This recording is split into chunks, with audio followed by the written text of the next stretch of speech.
Correção da prova da Polícia Federal de 2021, segunda parte. Olá, minha gente, volta aqui para fazer a correção da segunda parte dessa nossa prova. São agora as questões finais, que incluem ali redação oficial, questões que vêm caindo cada vez mais nessas provas, principalmente agora que nós vimos a terceira revisão. Então vamos falar sobre tudo isso daí. Continuamos ainda com o texto do bloco anterior, né, com aquele texto número 2. Então presta atenção que a gente vai encontrá-lo já abrindo aqui a primeira estrutura, que é para que a gente possa, obviamente, retomá-lo, né, na estrutura da questão, né. Então vamos lá. O que nós temos aqui? Ó? Vamos primeiro lá para a questão número 12. Questão número 12 diz o seguinte, tá? Olha só. No segundo período do texto, a partícula C classifica-se como partícula apassivadora. Então vamos dar uma olhada lá, né? Olha aqui, ó. No segundo período do texto. Então, se você olhar aqui, ó, você tem o primeiro período e o segundo, tá? Aqui, ó. O que ele está dizendo, né? O que ele está dizendo nessa questão? Que ela classifica-se como partícula apassivadora, né? Agora, olha só. Então, a posição dos termos da frase muda a análise do C em alguns casos, tá bom? Então, olha só. E o sentido do texto é que nos revela a melhor opção analítica. Então, isso daí não tem nem o que dizer. Olha aqui, ó. Ele se cortou, tá? Então, vamos dizer assim, ó. Ele se cortou é reflexivo, tá bom? É reflexivo. E cortou-se a carne. Aí é pronome apassivador, tá?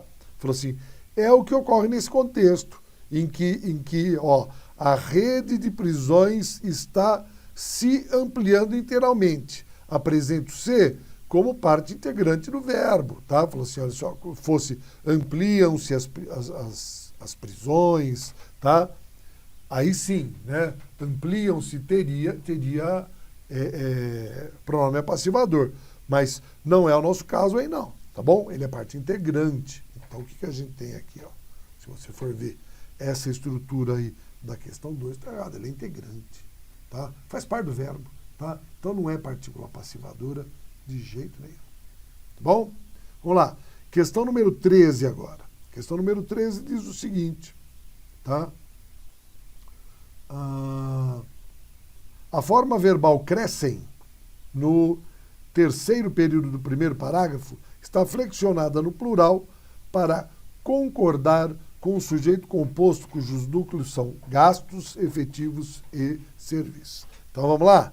No terceiro período do nosso texto, vamos voltar a ele, tá? Então se você for olhar aqui, ó, primeiro período, segundo período, terceiro período, tá?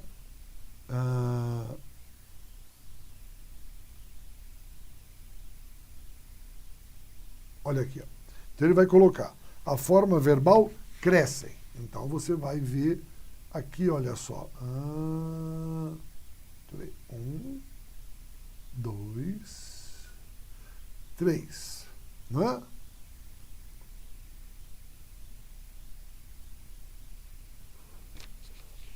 Então vamos lá. 1, 2, 3. Os gastos unitários do Estado, as forças de ordem, principalmente efetivos policiais, e os serviços crescem. Tá bom? Então tá aqui, ó. Ele destaca ele bem. O que ele está dizendo para a gente?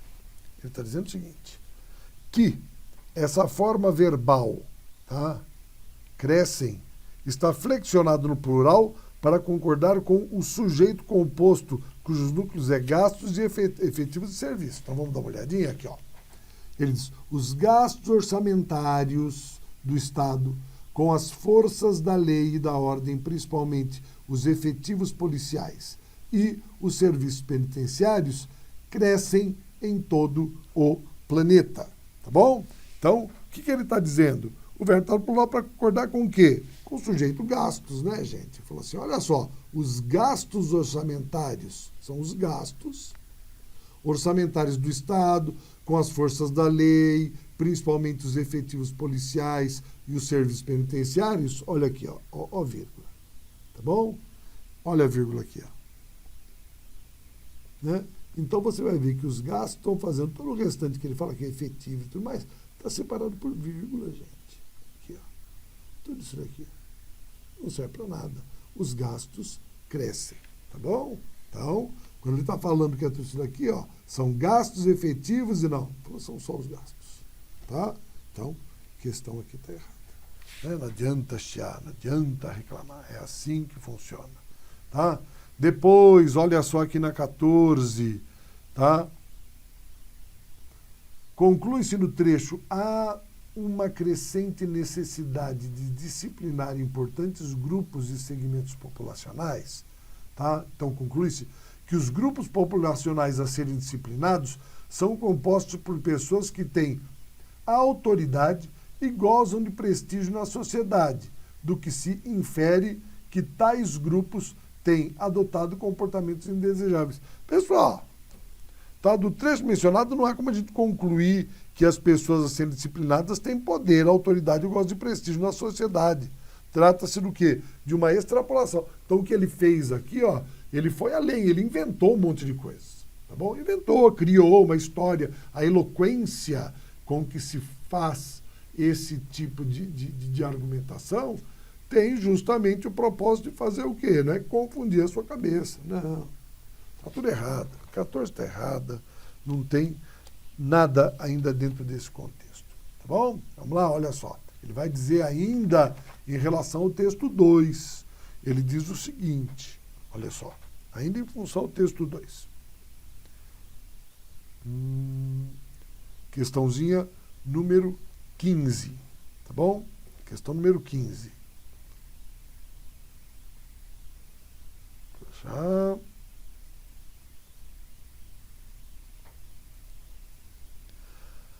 A palavra idiosincrasia, segundo o parágrafo, poderia ser substituída por compatibilidade sem prejuízo para a correção gramatical do texto. Pessoal, idiosincrasia não é compatibilidade, tá?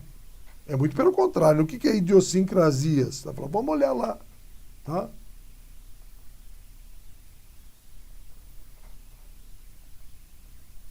Tá aqui, ó. Refletindo idiosincrasias. Pessoal, idiosincrasias são as frescurinhas, né? Isso daí, eu tenho um professor de filosofia meu que dizia isso daí, ó, tá? Refletindo as particularidades, vamos dizer, para ser mais técnico, particularidades, tá? E não compatibilidades, tá? São os destaques disso, e não o que é compatível. Então, foi uma criação dele ali, esse tipo de contexto. Ele pega quem não tem consciência do que está acontecendo. Então tá errado essa daqui, tá? Deixa para lá. Vamos lá para a questão número 16 agora, tá? Questão número 16, ele diz o seguinte. Seria mantida a correção gramatical do texto caso a forma verbal esperam, primeiro período do texto, fosse substituída por esperam. Essa daqui é uma questãozinha bem polêmica. Tá? É uma questãozinha bem polêmica. Vamos lá dar uma olhada nela, justamente para poder ver isso daí. Olha só. Vamos olhar e vamos acompanhar o que ele está dizendo. Tá? Então, olha só. Esperam. Então, vamos dar uma olhadinha lá. Ó, veja aqui. Ó. Eu vou até marcar com outro texto para não ficar misturando as coisas. Está vendo aqui? Ele espera. Volta ali. Ele diz o seguinte, dentro desse contexto, que eu posso substituir o esperam por espera. Então, veja só o que a gente vai observar dentro desse contexto aqui, né? O que a gente vê dentro disso, tá? Quando ele fala assim, ó, cresce rapidamente o número de pessoas na prisão ou que esperam prováveis sentenças de prisão, o que ele está dizendo aqui é o seguinte, né? Que ela é uma questão polêmica, tá? Veja, para a gente responder, a gente vai ter que basear no sentido do texto e nos autores, né? Que podem trabalhar isso daí. Se você pegar pegar um Segala, um Pasquale Segala, você vai ver o seguinte, que a ideia é qual? Dentro desse contexto, ó, cresce rapidamente em quase todo o país o número de pessoas na prisão ou que esperam. Quem são? São as pessoas, tá? Falou assim, são as pessoas que esperam prováveis sentenças de prisão.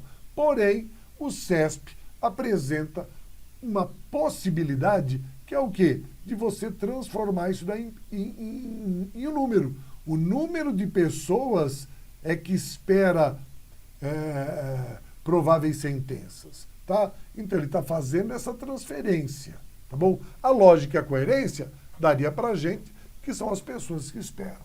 Mas, se você adotar a estrutura de número, o que vai acontecer? Você preserva a correção gramatical dentro desse sentido? Sim, preserva, né? Vai mudar, vai ficar estranho, porque é o número que vai fazer. Mas veja, ele está preocupado aqui nesse contexto com o sentido geral? Não, ele só está transferindo, ele está desviando. Ele está dizendo que é o número que espera, tá? É um número, falou assim, número que espera prováveis sentenças de prisão. Falou assim, o número de pessoas que espera, e não as pessoas, tá? Ele está indo para aquela ideia partitiva. Dentro desse contexto do que ele está falando, né, minha gente, isso daqui é correto, tá?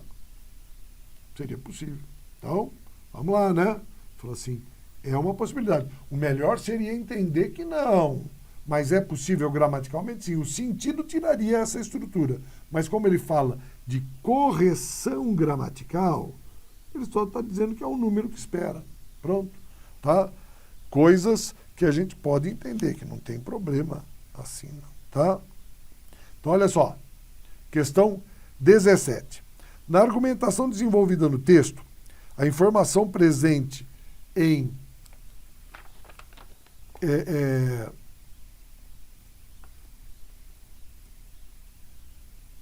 cresce rapidamente em quase todos os países o número de pessoas na prisão, primeiro período do texto, coaduna-se com a informação presente em o rápido crescimento parece ser um fenômeno universal em todo a ponta mais desenvolvida do mundo, no final da estrutura. Então, você for lá e voltar a ver a estrutura do texto, entendendo o que ele fala, olha só, ele está dizendo assim, ó, ele está dizendo ali, ó, cresce rapidamente, veja ali em cima, tá? Ó, eu vou grifar, tá? Pra gente.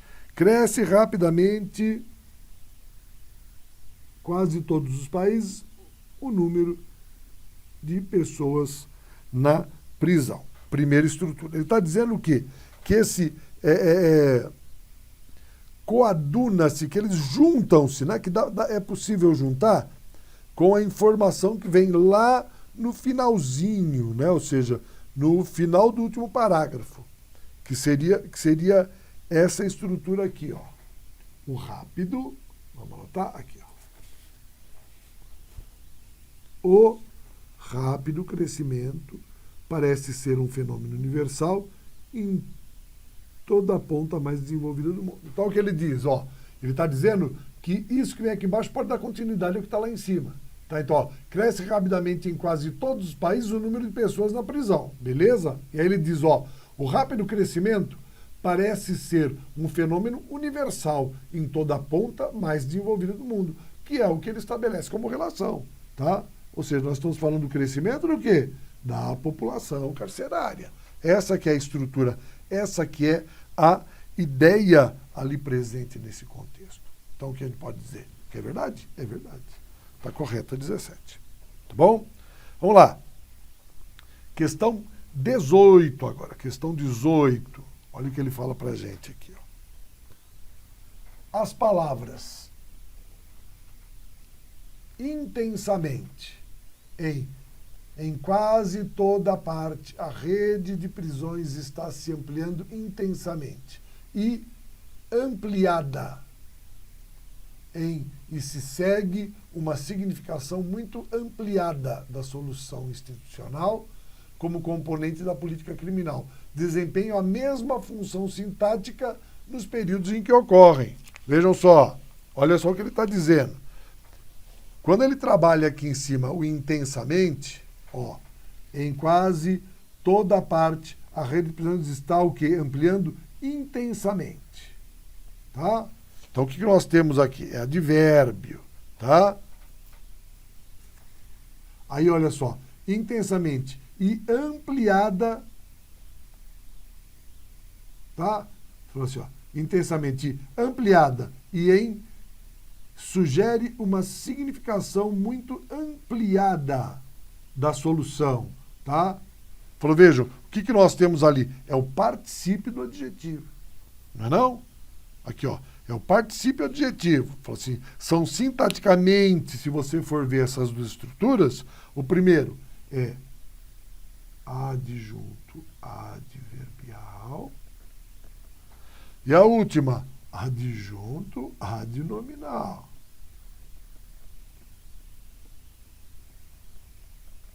Porque é um adjetivo, né? Ele está nessa função de particípio, né? Porque você confunde, pô, adjetivo não, falou, está ampliado, né? Falou assim, mas dentro dessa construção, um é adjetivo, adjunto adnominal, o outro advérbio, adjunto adverbial.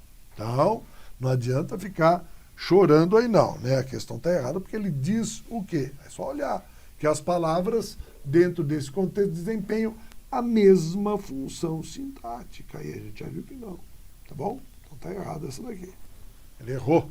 Não adianta lamentar, não adianta sofrer, não adianta chorar. E agora, olha só, o que nós temos? Nós temos as questões de redação oficial. Então, essas questões aqui têm de ser observadas com clareza para entender o que ele está falando, tá bom? Olha só nessa questãozinha número 19. Considerando o manual de redação da Presidência da República, julgue os itens que seguem. Na grafia de datas, tá? Então, olha só. Na grafia de datas em um documento oficial, o conteúdo deve constar conforme exemplificado assim, Brasília 2/4/2020. Ó, primeira coisa, falou, você não usa a estrutura do zero, tá? À esquerda do número que indica o dia do mês. Então, aqui, ó, isso daqui já é errado. Então, matou aí, tá? Matou. Falou assim, além disso, vejam só, você vai trabalhar o quê? 2/4. Então, é importante entender, olha só, o dia do mês é em numeração ordinal, tá? Se for o primeiro dia do mês, tá? Primeiro, não sei o que lá. E a partir dali, você tem o quê? Número cardinal, tudo bem? Agora, além disso, olha só, você não deve utilizar zero à esquerda do número indicando o dia do mês também, tornando assim errada a proposição feita da questão. Então, você não tem isso daqui, ó, tá bom? Não tem, tá? Fala, se você diz assim, ó, primeiro, né? Fala assim, ó, 1º de maio.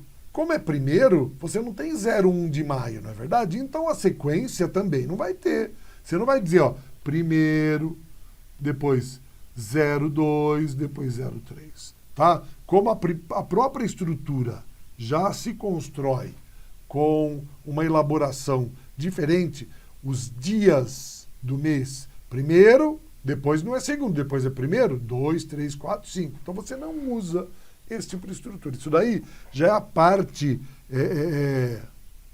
principal. Agora, além de tudo, ela não é separada com barras, tá bom?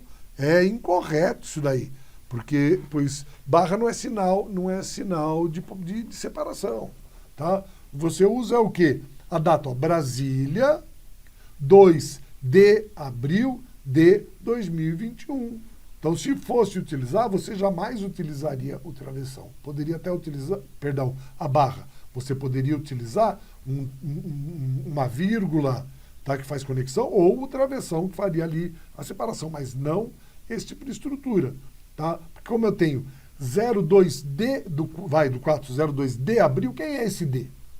Esse D é uma preposição, tá? Preposição não liga uma coisa a outra, então eu ponho um hífen, tá? Então vamos imaginar que eu tivesse de fazer alguma separação, seria 2/4 de 2021. Porém, a gente sabe que os números são geralmente o quê? Esse primeiro aqui, ó. Se for número 1, ordinal, os demais cardinais, tá? E você nunca vai separar com barra. Por quê? Por mais que apareçam em formulários, um monte de coisa, a barra é errado. Ela foge ao padrão de correção gramatical, tá bom? Então, essa daqui tá errada já de cara, por quê? Porque a formatação, como ele apresentou a data, tá totalmente fora de contexto, tá? Então, não tem essa questão, não. Depois, olha só o que ele fala. No endereçamento das comunicações dirigidas às autoridades superiores, devem-se empregar os seguintes pronomes de tratamento: a Vossa Excelência o Senhor ou a Vossa Excelência Senhora. Vejam só aqui, ó, que interessante. Qual é a questão toda? É aqui, ó, no endereçamento. Qual que é o endereçamento? Lembram? Endereçamento é aquele que vai no envelope, é aquele que vai na tarjeta transparente, é a primeira parte lá de cima dos documentos. E como eu estou apontando para alguém, aquilo é para ser lido pelo carteiro, então eu não estou falando diretamente com o meu interlocutor.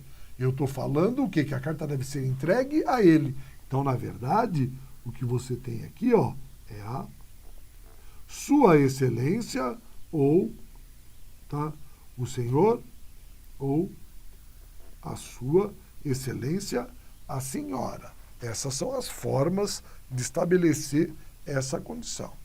Tá bom? Então, importante entender que vossa é uma expressão utilizada dentro do texto apenas dentro do texto, quando você tem uma comunicação direta. É por isso que no corpo do texto da redação oficial, você usa o vossa senhoria, porque eu estou falando com a pessoa a quem eu enviei a carta. Mas lá no endereçamento, é como se eu estivesse mandando que o carteiro, que um correspondente entregasse a determinada pessoa. Por isso ali eu uso o pronome seu. Seu é quando eu falo de alguém, eu me refiro a alguém. E o vosso quando eu falo diretamente com alguém. Então a questão 20 aqui está errada também. Tá bom? Está errada. Vamos lá. Depois, ele coloca assim, ó. Questão número 21, tá? Quando da redação de e-mail que possa ser considerado um documento oficial, devem-se usar os mesmos parâmetros de redação dos demais documentos oficiais, o que inclui linguagem adequada. Vejam, essa daqui é uma questão bastante polêmica, tá? Por que ela é bastante polêmica? Eu vou dizer para vocês. Quando se diz assim, ó, na redação de e-mail que possa ser considerado documento oficial, tem que ser aquele que é considerado documento oficial, deve-se usar os mesmos parâmetros de redação dos demais documentos oficiais, a formatação não é possível, minha gente. Você não tem a formatação possível, tá? Falou, mas se você considerar no geral, ó, o que inclui a linguagem adequada é perfeito. Isso daqui está correto. Tem que ser usada uma linguagem adequada? Tem. Eu vou usar os mesmos parâmetros de redação dos demais documentos, aqueles que couberem, tá? Eu uso tudo, mas vejam, aqui é que vale uma ressalva. Qual é a ressalva dentro desse contexto? Qual é a ressalva? A ressalva é que não são, fala assim, os mesmos parâmetros, porque os parâmetros de formatação, não, agora se ele fala os mesmos parâmetros de redação dos demais, então vejam só. Quando eu falo redação, eu estou falando do quê? Do texto escrito, tá? Então, da mesma forma como eu escrevo, então eu tenho que usar os mesmos pronomes de tratamento, correção gramatical, tá? O mesmo tipo de fecho, o mesmo tipo de vocativo, tudo isso daí tem que seguir o mesmo parâmetro. Porém, quando eu falo de formatação, eu não tenho como seguir formatação dentro do e-mail, até mesmo porque o que acontece? Primeiro, o e-mail ele não permite que eu faça uma formatação. Eu tenho que seguir o que é aquilo que o provedor desenvolveu. Eu tenho que trabalhar com as fontes que me apresentam ali dentro. Pode ser que haja, sim, mas pode ser que não. Então, eu não tenho como estabelecer. Então, essa daqui é uma questão, vejam só, que foi dado pelo CESP como correta, tá? mas que a maioria das pessoas está atribuindo como errada, inclusive eu. Tá? Fala, mas e aí, professor, como é que fica? Fica, por enquanto, com o oficial do CESP, ó.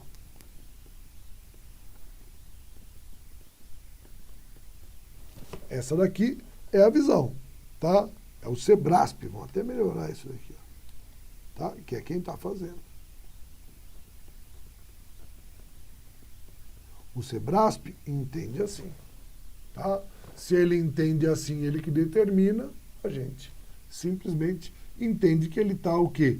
Descartando a questão da formatação e usando só a expressão do texto escrito, mas não os parâmetros de margem direita, margem esquerda, tá? Adequação, ou melhor, alinhamento, nada disso daí que é próprio da redação está sendo utilizado. Como é que eu vou utilizar isso tudo? Né? Então, é polêmica? É polêmica. Então, é o que a gente pode dizer. Depois, na questão número 22, ele coloca o seguinte: nas comunicações oficiais, aboliu-se o uso dos vocativos digníssimo e ilustríssimo. Daqui é verdade. Agora, você lembra que era assim, ó, antes da terceira revisão, você tinha digníssimo como abolido e você tinha o quê? Era dispensado o uso do ilustríssimo. Era dispensado, por quê? Porque era muito comum que se usasse o termo ilustríssimo em correspondências comerciais, tá? Mas, como o Manual de Redação da Presidência da República não se presta a isso, com a terceira revisão, essa estrutura também foi abolida. Então, a gente pode dizer, sim, que aboliu-se, a partir da terceira revisão, o uso do digníssimo, que já era abolido, e agora a do ilustríssimo, que passou a fazer parte desse descarte definitivo feito pelo Manual de Redação, tá bom? Então vamos lá. Temos agora aqui, ó, mais duas para a gente poder brincar. Então olha só, o que ele diz aqui para a gente. No padrão ofício, tá bom? Então vamos lá, ó. No padrão ofício, o cabeçalho deve estar centralizado na área determinada pela formatação e constar em todas as páginas. É lógico que está errado, né, minha gente? É lógico que está errado isso daqui. Por quê? Porque ele só vai constar da primeira folha, tá? Então isso daqui não tem nem o que falar. Errou mesmo. É só da primeira. Vamos entender que, a partir da terceira revisão, todos os outros documentos que antes tinham características diferentes do padrão ofício específico, do documento ofício, tá? Nós tínhamos 3 documentos fazendo parte, tá? Isso daí está constando do último. Eles dizem, né? Antigamente, o padrão ofício, era aviso e era memorando, tá? A partir de agora, só se usa um único documento para todas essas funções. Ótimo! Então, o que vai acontecer? Eles construíram o padrão e trouxeram para o cabeçalho o quê? O timbre, tá bom? Ou seja, que ele deve ser centralizado, tudo bonitinho, formatação, constar o quê? Apenas na primeira página. Então, quando ele diz constar em todas as páginas, tá? Ele erra. É só na primeira, com timbre bonitinho, com brasão e mais nada. Então, isso daí está totalmente errado. E a última, 24, tá? Que ele fala assim, ó. A exposição de motivos é modalidade de comunicação dirigida pelos ministros ao presidente da República e, em determinadas circunstâncias, poderá ser encaminhada cópia do documento ao Congresso Nacional e ao Poder Judiciário. Isso aqui foi uma informação que foi incluída, assim, como uma ressalva na terceira edição. Isso daqui está correto. Então, eu posso, vejam só, olha o que ele diz, tá? E em determinadas circunstâncias, que é a citação que é feita, e não em quais circunstâncias, poderá ser encaminhada cópia do documento ao Congresso Nacional e ao Poder Judiciário, desde que seja algo pertinente, tá? Ou seja, a exposição de motivos, ela é o quê? A apresentação de informações. Eu estou abastecendo o presidente da República de informações, tá? Estou explicando por que as coisas acontecem. Havendo necessidade dessas explanações, dessas informações, ultrapassarem o plano do Poder Judiciário e seguirem aqui, no caso, Congresso Nacional, que é o Legislativo, e o Poder Judiciário, que é o Executivo, isso daí pode acontecer sim. É assim que se entende. Então essa alternativa aí está correta. Tá certo? Então lembrando, né? Falou assim, temos uma questãozinha ali que pode trazer um pouquinho de dor de cabeça com o passar do tempo? Pode sim. Tá? Pode por quê? Porque, vejam, ela é própria de uma interpretação em cima de um manual de redação. E aquele manual de redação, ele, nessa condição, não se sustenta em cima de nenhuma outra estrutura teórica, a não ser ela mesma. Tá?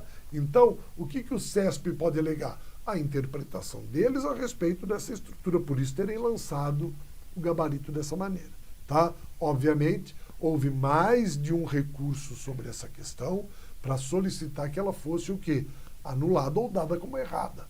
Tá? Isso em função, quando ele diz os parâmetros, não são todos os parâmetros de formatação, tá? Não seguem, por quê? Porque um e-mail não tem um padrão definido, ele não tem um padrão determinado. Então você não pode dizer nada disso.